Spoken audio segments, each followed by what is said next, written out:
Madam Secretary, we've talked about this issue, but it's about the West Virginia Department of Transportation and the Davis-Bacon wage determinations for highway construction. They're just unworkable. When the Biden administration published these wage determinations, West Virginia DOT was not given any prior notice of the proposed changes and therefore was unable to provide feedback and comments to DOL before publication. The Biden wage determinations left out key job classifications that are commonly used on highway projects. It's been very frustrating. The absence of these classifications has required West Virginia DOT to go through a complicated administrative process with DOL to determine proper wages. You know, we're missing the construction season here as part of what I'm doing, or getting to. This has been significant delays in advertising, but also awarding construction projects. I know that your staff has been working on this with our West Virginia DOT and with me and my office to make sure that our highways are safe and durable and drivable. So will you commit to continue working with me to resolve this issue to ensure that West Virginia's highway construction projects can begin without undue burden? Yeah, absolutely. And I know my staff has been in touch with your staff and West Virginia DOT to try to resolve these specific issues. I am committed to working with the wage and hour to ensure that prevailing wage are being correctly calculated and applied appropriately. So I am committed to working with you on this issue. Thank you. That's a timely request. Let's talk about MSHA. I mentioned it in my opening statements. Obviously, it's important to a state like West Virginia, the health and safety of our nation's minors. I'm really concerned because I'm hearing from my constituents that MSHA offices in West Virginia are closing. I'm worried that will reduce the number of mine inspections, which are essential to ensuring that coal that powers our nation is mined safely and that workers return home to their families. West Virginians know far too well the importance of keeping our miners safe on the job, having endured the tragedies that I mentioned earlier. Can you elaborate on MSHA's plan for office closures in West Virginia? And I'm going to name the three that we had heard recently that were going to be closed. Those were in Summersville, Mount Hope, and in Welch.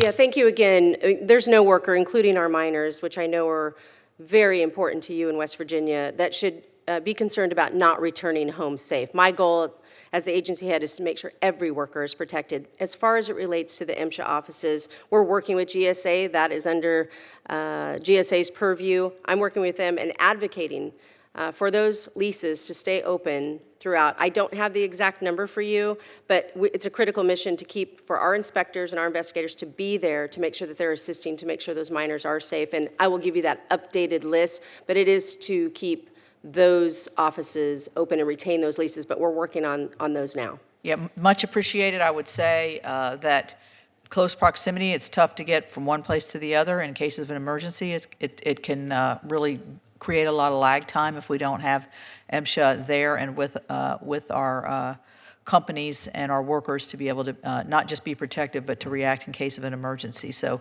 absolutely, please keep that front and center. Let me ask you this question. What is it, Make America Skilled Again? That's right. Okay. When you say that you've folded, I think I'm hearing that you folded workforce programs into one big bucket. Is that how you're doing? How many different programs do we have in workforce development? Well, there are several, and the goal is to work with our state partners. I can tell you, as I tour around,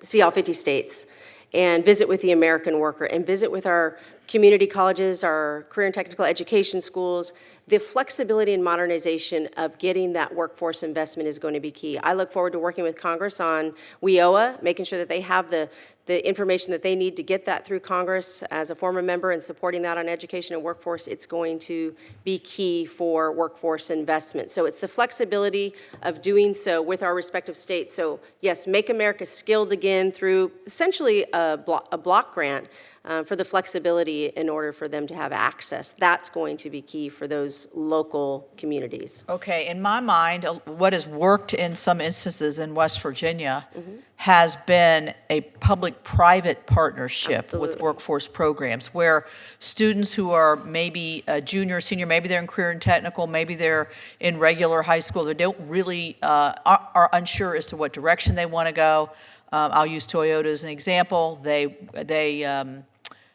work with the local community college to do a blended work study kind of program that at the end really can result in a full-time job, a life job with a great company, Toyota. And so I'm sure you're doing this, but there's a lot of companies come to us and say, we can't find the workforce, we can't do this. And, you know, the money spent up front with younger students so they can be exposed to different kinds of careers, and also through a work-study kind of a program that really shows them the benefit of working, the benefit of making, the benefit of learning, the benefit of being able to move up.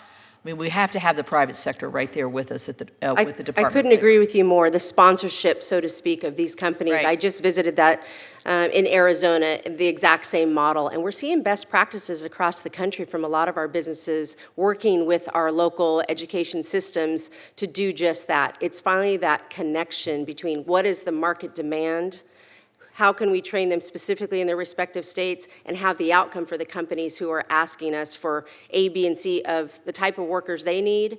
And so how we connect those dots is essential for me. And so that is the key to my America at Work tour, to visit all 50 states and understand what the market demand is and how we connect those dots. And that is going to come through Make America Skilled Again grants. Thank you. Senator